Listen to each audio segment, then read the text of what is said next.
போட்ட சிக்கனை நீங்க வாய்ஸோட கேட்டிருந்தீங்க. ஸோ உங்களுக்காக சிக்கன் தைஸோட இருக்கிற மாதிரி லெக் பீஸ் 4 எடுத்திருக்கேன். அதில் 1 டீஸ்பூன் உப்பு, மிளகாய் தூள், மஞ்சள் தூள், கருவேப்பிலை, முழுகிற அளவுக்கு தண்ணி ஊற்றி 3 விசிலுக்கு வேக வச்சு எடுத்துக்கோங்க. இதுக்கு போன்லெஸ்ஸே எடுக்கலாமே நினைப்பீங்க, பட் போன்லெஸ்ஸை விட இந்த எலும்புல இருந்து பிச்சு எடுக்கிற சிக்கன்ல தாங்க டேஸ்ட் அதிகம். ஸோ இந்த மாதிரி தவாவோ கடாயோ எடுத்துக்கோங்க. 2 கரண்டி எண்ணெய் ஊற்றிக்கோங்க. அதில் சோம்பு மட்டும் போட்டு தாளிச்சு 2 மீடியம் சைஸ் வெங்காயத்தை வதக்கிக்கணும். இதில் 2 டீஸ்பூன் இஞ்சி பூண்டு பேஸ்ட் சேர்த்து வதக்கிட்டு 3 பச்சை மிளகாயை தூளா கட் பண்ணி வதக்கிக்கோங்க. அதோட கருவேப்பிலை, 1 தக்காளி சேர்த்து நல்லா வதக்கிடுங்க. இப்போ மசாலா பவுடர்ஸ்லாம் சேர்த்துக்கலாம். 1 டீஸ்பூன் வெறும் மிளகாய் தூள், 1/2 டீஸ்பூன் மஞ்சள் தூள், 1 டீஸ்பூன் காஷ்மீரி மிளகாய் தூள், 1 டீஸ்பூன் தனியா தூள், 1/2 டீஸ்பூன் சீரகத்தூள், 1 டீஸ்பூன் மிளகு தூள், 1/2 டீஸ்பூன் கரம் மசாலா, 1 டீஸ்பூன் உப்பு சேர்த்து நல்லா கலந்துக்கோங்க. இப்போ இப்படி கொத்தணும்.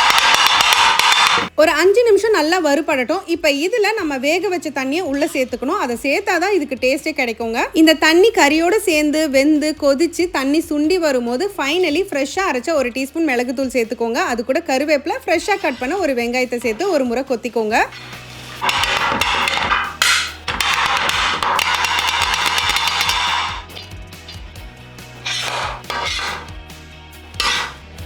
ஸோ எல்லாம் சேர்ந்து மிக்ஸ் ஆனதும் ஃபைனலி நிறைய கருவேப்பிலை, கொத்தமல்லி சேர்த்துட்டு சுட சுட கொஞ்சம் வெங்காயம் வச்சு சர்வ் பண்ணுங்க. அட்டகாசமாக இருக்கும். மாஸ்டர், ஒரு பிச்சு போட்ட சிக்கன் பார்சல் சொல்லிடுவோமா?